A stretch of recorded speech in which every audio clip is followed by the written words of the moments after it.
విన్నావా? నాయక్ వాడిని కెలకు కంఫర్టబుల్ గా ఉంచి. అర్థమవుతుంది ఏం చెప్తున్నాను?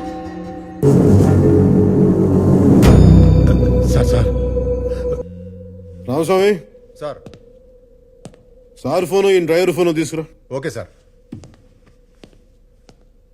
వాడికి అక్కర్లేదు, అర్ధరాత్రి అనవసరంగా అందరూ లేపుతాడు. సార్ కొంచెం కంఫర్టబుల్గా ఉంటుంది, లోపలికి వచ్చి కూర్చోండి.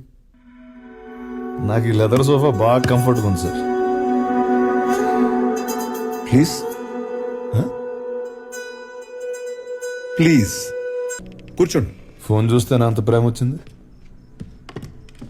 అందులో వాళ్ళకి కాల్ చేస్తే సెల్యూట్ చేస్తారా? పోలీసు వాళ్ళకి సాల్యూట్ చేయడం కొత్త కాదు, కానీ నెలకోసారి ఎక్సైజ్ వాళ్ళు, ఫారెస్ట్ వాళ్ళు మేము కలిసి జాయింట్ కూమింగ్ చేస్తాం. ఈ రోజు కూడా అదే చేసాం. నువ్వు దొరికావు అంతే. దొరికితే అరెస్ట్ చేస్తారా? నేను ఏమైనా స్మగ్లర్నా? నువ్వు స్మగ్లర్ నేను చెప్పానా? కానీ సాదాసీదాగా బిహేవ్ చేసావు నువ్వు.